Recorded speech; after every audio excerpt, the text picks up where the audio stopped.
Olá, minha gente, estou de volta hoje para falar sobre a fantasia mental. Pessoas me pediram para que eu falasse um pouco mais sobre a função psíquica da fantasia. Normalmente, nós falamos da fantasia como se fosse o oposto da realidade. Fantasiar é sair do eixo da realidade concreta. E quando nós falamos em fantasia na psicanálise, isso não se justifica plenamente.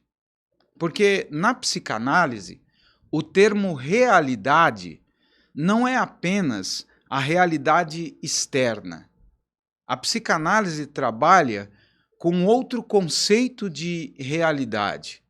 Quando Freud se referiu, à realidade psíquica, àquilo que acontece dentro, ele vai dizer com todas as letras que a realidade mental, a realidade psíquica, ela pode se equiparar à realidade externa. A verdadeira realidade do indivíduo é essa realidade psíquica, que é uma espécie de soma daquilo que chega de fora e aquilo que está dentro, as pulsões.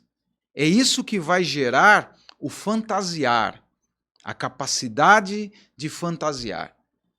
Portanto, ao falarmos da fantasia mental, nós estamos falando de um importante recurso da mente. A fantasia em si não é uma coisa negativa. Ao contrário, até, a fantasia mental é um recurso para que você, em certo momento, até mesmo compense algumas frustrações da vida externa, da vida real, no sentido social. Mesmo que queiramos, no sentido mais normal da vida, o indivíduo passará por muitas frustrações.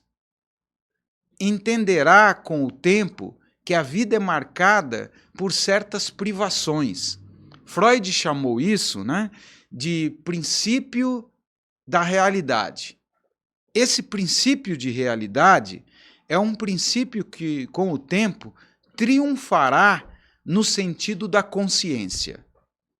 A mente consciente, o aparelho psíquico nessa parte consciente, vai trabalhar exatamente a partir do princípio de realidade. Explicando de outra maneira, o eu, o ego, ele é norteado pelo princípio de realidade. Porém, o indivíduo não pode viver só a realidade. A realidade é frustrante. A realidade não serve para o sujeito subjetivo, para esse sujeito narcísico. Por isso, segundo a imagem que Freud faz do fantasiar, essa parte mental foi deixada isenta do teste de realidade. Ou seja, o fantasiar é uma parte importante para equilibrar algumas das decepções que temos com o mundo externo, com o mundo real. Essa é até a máxima que Freud usa ao interpretar os sonhos. Ele diz basicamente que todo sonho é a realização de um desejo. Por quê? Porque durante o dia, durante a nossa vivência cotidiana, normal, o indivíduo tem muitas decepções, sofre diversos fracassos narcísicos. Nem todos os seus desejos podem se realizar. Por isso, uma parte desses desejos que ficaram latentes, suspensos, eles são concretizados à base dessas ilusões mentais.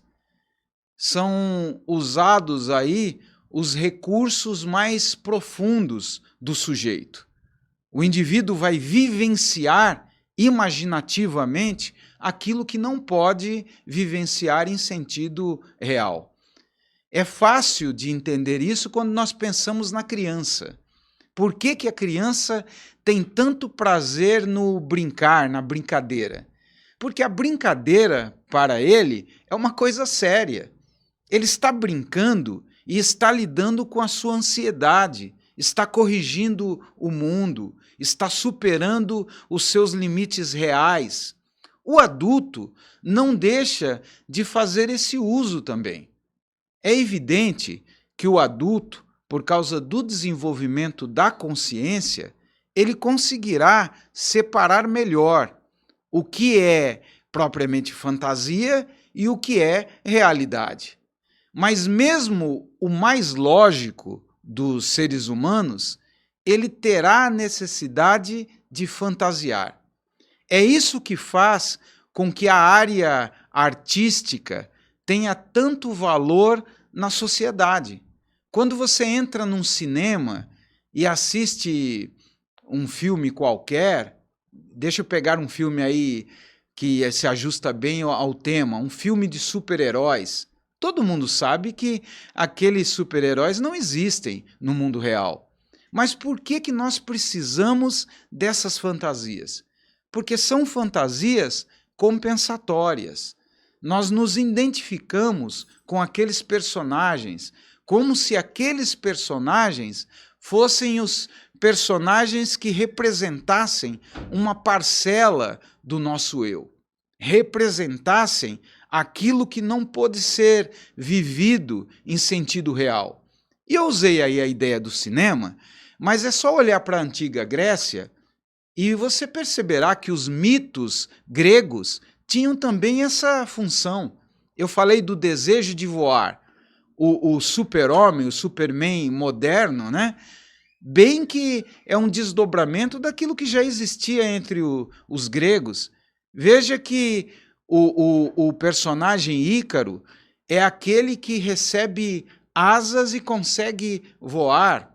O seu pai, Dédalo, era um arquiteto, alguém, né, que construía várias engenhocas e construiu asas feitas de cera. E ele conseguiu, no mito, voar. Só se deu mal porque ficou muito perto do sol e caiu. Mas o que eu quero extrair, vejam como esse desejo do homem voar, se tornar um pássaro, é antigo. E isso está ligado ao quê? À fantasia. De tanto ele fantasiar, ele veio modernamente a criar aviões, a criar aparelhos, né, que voam de fato, que fazem com que ele possa voar como um pássaro. Vejam que a fantasia é a base da criatividade. Ao contrário da fantasia ser uma ameaça, ela pode ser base daquilo que existe de mais criativo no ser humano. Não há nenhum choque aí entre a fantasia e a vida real, desde que você saiba a diferença entre uma coisa e outra. Quando você vai ao teatro, quando você vai ao cinema, eu lembro do livro do Winnicott, O Brincar e a Realidade.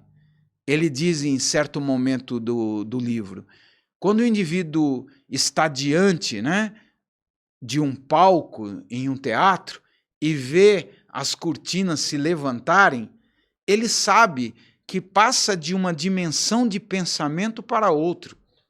O indivíduo que está num teatro, ele não vai pensar de uma forma lógica, cartesiana. Ele não vai dizer a si mesmo, mas que peça mais pobre. Olha só o cenário. Ele está fazendo de um banco um avião, está fazendo de uma poltrona um carro. Na verdade, o teatro é mais positivo no sentido mental, psíquico, que o cinema, exatamente por causa da sua precariedade. O teatro obriga você a criar junto. obriga você a ver aquilo que você não está vendo por meio dos efeitos especiais, mas sim a partir da sua imaginação, da sua criatividade. Vejam, né, que por isso existe alguns elementos artísticos melhores e piores.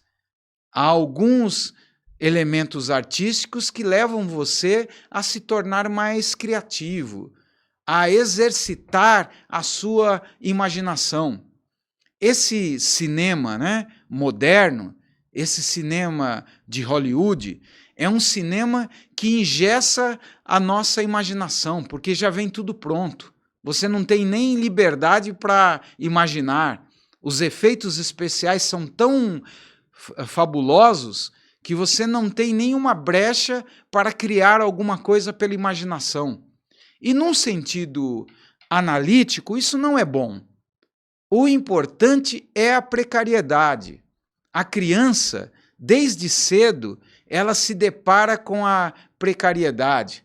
Esses dias brincava com meu irmão de que nós pegávamos a máquina de costura da nossa mãe e na parte de baixo tinha um círculo, como se fosse uma espécie de volante.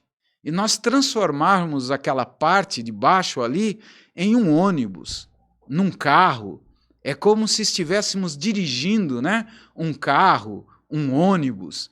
Vejam que é esse tipo de brincar que é mais salutar, porque mexe com essa nossa capacidade do fantasiar. Quem lê bastante, quem gosta de literatura, tem uma capacidade, um arsenal imaginativo maior. Mas o homem moderno é levado a um processo de ressecamento da imaginação. Ao contrário dele usufruir também da liberdade de fantasiar, de usar a fantasia a seu favor, ele tem cada vez mais a pobreza interna desta fantasia. É levado a cada vez mais receber uma fantasia pronta, uma fantasia, né, que já vem embalada. Eu penso sempre nesses jogos das nossas crianças. O indivíduo, nesses joguinhos de computador, ele não tem nem que pensar no que fazer, ele só tem que descobrir as regras do jogo. Aquilo já vem dado, né? O indivíduo não tem o poder propriamente de criar a partir do seu poder propriamente imaginativo. Por isso, falar sobre o fantasiar, falar sobre essa capacidade tão importante, é falar exatamente de algo positivo, de algo humanamente necessário. Uma pessoa que não fantasia, ela vai colapsar a mente. Uma pessoa que não quer viver essa parte lúdica, ele vai ter esse ressecamento, como eu disse, vai se tornar um deserto no sentido imaginativo. Portanto, deixe as crianças brincarem, passe a desenvolver, você adulto, você que está me ouvindo aí, passe a desenvolver atividades mais lúdicas, o jogo, o desenho, as artes de forma geral, podem ajudar bastante o indivíduo a sair dessa secura da vida cotidiana. Ele pode, né, ultrapassar aquilo que é imposto pronto e aprender de uma forma criativa, criar as suas próprias fantasias. Você deve ter o direito de fantasiar. Esse programa foi feito também em homenagem ao Ziraldo, que essa semana nos deixou. Foi aquele que nos ajudou bastante a imaginar, a fantasiar. Se gostou do episódio, deixe aí, né, o seu like, comente. É muito importante você comentar, se integrar, divulgue o conteúdo para outras pessoas, compartilhe. O programa feito no canal Conexão Saber é um programa feito para você. para o seu crescimento pessoal. Um abraço e até a próxima vez.